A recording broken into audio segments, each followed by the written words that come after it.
Fala, galera do Gigante Vascaíno. O Vasco se prepara para encarar o Fortaleza na próxima quarta-feira. E Fernando Diniz pode surpreender de novo com duas grandes mudanças no time titular. Tem jogador voltando de avião fretado e tem titular que deve perder a vaga. Eu vou te contar tudo agora. Então já chega deixando o like, se inscreve aqui no canal e ativa o sininho de notificações, porque tem reviravolta no Vascão e você vai entender tudo nos próximos minutos. Vambora pro vídeo. Olha, o Vasco divulgou a lista da preparação dessa semana, do calendário da semana, né? O Vasco hoje treina na parte da tarde, hoje, segunda-feira, o treino vai ser à tarde. Amanhã tem treino no CT na parte da manhã, viagem à tarde para Fortaleza. Quarta-feira é o jogo, né? 9h30 da noite, lá no Castelão. Quinta-feira retorna para o Rio e tem o recovery. Sexta-feira treino no CT, sábado treino no CT, domingo treino no CT e o jogo é segunda-feira contra o Fluminense no Maracanã. O mando é do Vasco, o Vasco é o mandante, aquele acordo que o Vasco fez com o Flamengo e Fluminense. Então essa é a sequência da semana do Vasco. E o Vasco está com esse problema dos laterais, né? Todo mundo está acompanhando, sabendo que o Vasco está com os dois laterais, o titular e o reserva, né? Paulo Henrique e o Puma, nas suas respectivas seleções, na seleção brasileira e na seleção uruguaia. Aliás, o Puma jogou agora pela manhã, foi titular no Uruguai contra os Uzbequistão, outro nome difícil de falar, rapaz. Uzbequistão, sei lá, cara.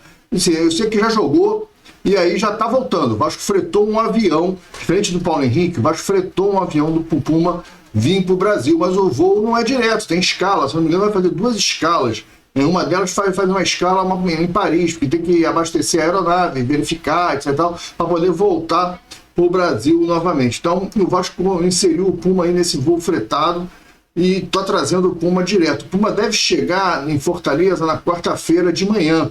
E aí a expectativa é que se ele estiver bem, ele vai pro jogo. Mas é uma viagem muito grande, muito cansativa, né?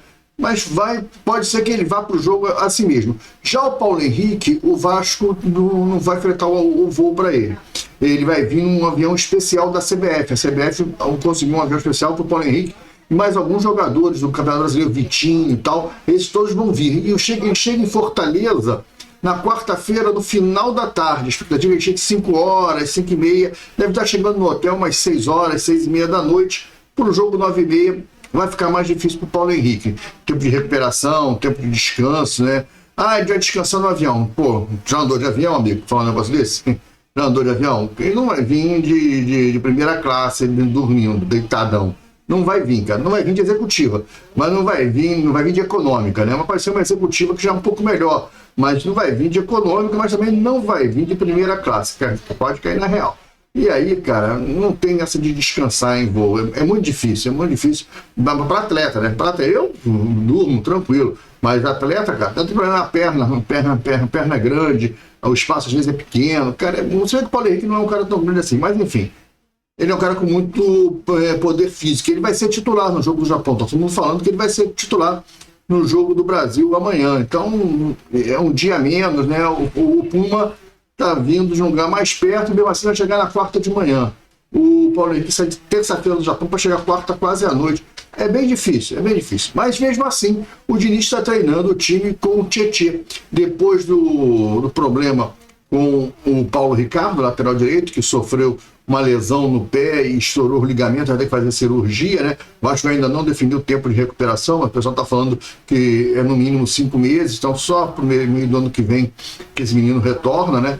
Infelizmente, isso aconteceu. O Vasco tá com o Tietê. O Tietê já jogou de lateral direito no Botafogo, já jogou do lateral direito no Palmeiras, e deve ser o cara que vai começar a partida, dependendo de como o Puma vai chegar, tá? Talvez o Puma fique pro segundo tempo, o Paulo Henrique pro segundo tempo, mas o Tietê deve começar o jogo. A grande reviravolta é exatamente essa, de que você tem que ter um lateral direito e vai ter que colocar um improvisado. Talvez o menino da base vá também, viaje também. A gente vai ver isso na relação de amanhã, tá? A gente vai falar sobre isso amanhã, talvez já no resumo gigante de amanhã eu já traga já a relação, porque eu vou descer lá para as 3 horas, 4 horas da tarde, o resumo é só no final da noite, lá para as 7 horas no final da noite, final da tarde, 6 horas, 7 horas da noite, tentando por resumo gigante, e aí eu já devo trazer a relação e a gente vai descobrir se o lateral direito da base vai viajar também, ou a alternativa do Leandrinho, estava se falando em Leandrinho, lateral direito, mas parece que não vai ser isso não. Se for improvisar, vai improvisar o Tietê. É o Tietê que está indo para a lateral direita. Até porque o Vasco ganhou mais um reserva de volante no banco, né? Que é o Thiago Mendes. O Thiago Mendes vai viajar, treinou bem, diz que está bem fisicamente, diz que está renovado. O Thiago Mendes diz que volta melhor e volta para brigar por posição de titular. E, nesse caso, vai brigar com o Hugo Moura, né? Porque uma das vagas é do Barros. O Barros é o titular absoluto hoje do meio-campo do Vasco, dos volantes do Vasco, né?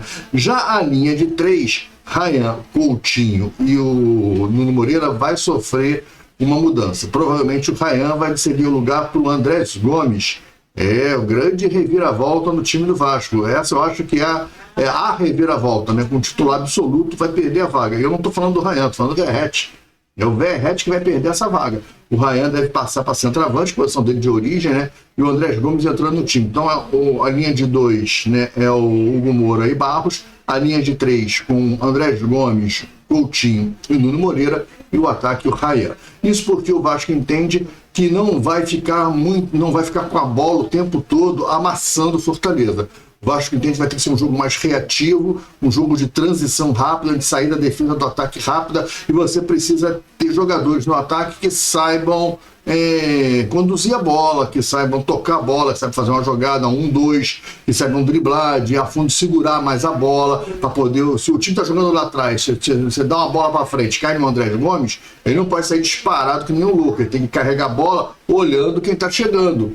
Quem vai chegar é o Ryan, que vai chegar primeiro, que é o primeiro é o que vai estar mais próximo. O segundo é o que tem disposição física, tem arranque para isso. E depois vai chegar o Nuno Moreira, o Coutinho vai chegar vindo por trás.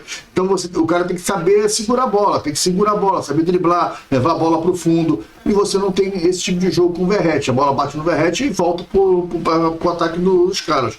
Porque o Verratti entrega as bolas, o Verratti não segura a bola, o Verratti não faz pivô, o Verratti fica tentando falta, isso não dá mais. Quando você não tem nenhum jogador, você tem que ir pro Verratti, mas agora você tem jogadores no elenco que podem fazer esse papel. Então o Diniz entende que o Verratti não vai ser tão útil no início do jogo, pelo menos. Pode ser que no decorrer da partida, o Vasco precisa fazer um abafo, precisa fazer um gol, precisa empatar a partida ou virar o jogo, bota o Verratti de atacante para tentar alguma coisa, mas a princípio não vai começar com o Verratti, vai começar com o Andrés Gomes, que o próprio Diniz disse na coletiva que vinha pedindo passagem, né? Se o Andrés Gomes pedindo passagem, só pode pedir passagem pro Verratti, porque o Ryan está jogando pra caramba, o Coutinho joga bem, o Nuno Moreira é a base da criatividade do Vasco junto com o Coutinho. Então quem vai sair é o Verratti, não tem dúvida nenhuma que essa é a grande reviravolta no time, o Diniz finalmente entendendo que o Verratti não tem mais condições. E o Verratti não pode nem ficar chateado. E o Diniz vai falar para ele, porra, cara, eu dei todas as oportunidades, né? Já era para ter saído antes, eu acho, né? Então o Verratti pode nem ficar nessa de chateadinho, de biquinho, de raivinha, não. Porque o treinador deu todas as chances pro Verratti e ele não conseguiu melhorar, cara. Ele é o artilheiro da temporada. Ele há 4 meses não faz um gol de bola rolando. O último gol dele foi de pênalti. Ele só faz gol de pênalti, ele não faz mais gol de bola rolando, ele não faz mais, já tem 4 meses. Vamos terminar um campeonato com um centroavante que há 4 meses não faz gol. A gente não pode, a gente tem que ter cuidado, nós somos o Vasco. Nós não somos um time qualquer, nós somos o Vasco. O Vasco não pode ter jogador no seu time titular por gratidão. Porque ele foi importante ano passado. Isso não existe no Vasco. O Vasco não existe. O Vasco é maior do que todos que lá estão. Então você tem que ter gratidão ao atleta, tratar bem o atleta, pagar os direitos dele, né? Ser coerente com o atleta, não fazer nenhuma safadeza com o cara, jogar limpo. E isso sim é ter gratidão, ter respeito, né? Entregar uma placa pro cara, uma faixa pro cara, um título de alguma coisa. Isso é ter gratidão. Agora, o cara ser titular por gratidão, isso não pode existir num time, num clube do tamanho do Vasco da Gama. Tá falado? Então, essas são as 2 substituições que o Vasco deve ter: o Tietê na lateral direita e o Andrés Gomes no ataque, saindo o Verratti na lateral direita devido aos problemas tanto da contusão do Paulo Ricardo como dos 2 laterais titulares aí, o Paulo Henrique titular e o Puma Rodrigues, o reserva imediato, os 2 servindo suas seleções. E os jogos foram longe, né? 2 jogos na Ásia, né? Se não me engano, o Uruguai está jogando na Malásia. Pô, um troço muito complicado, essas histórias aí, a viagem é muito longa. Tá falado? Galera, um grande abraço, fique com Deus. Mais tarde tem vídeo aqui no canal, o Resumo Gigante, fica ligado aí. Agradecer a você que deixou o seu like, agradecer a você que se inscreveu no canal. Se você ainda não deu like, se você não se inscreveu, dá o like, se inscreve aí, tá legal? Grande abraço, fique com Deus, até o próximo vídeo. Fui, tchau!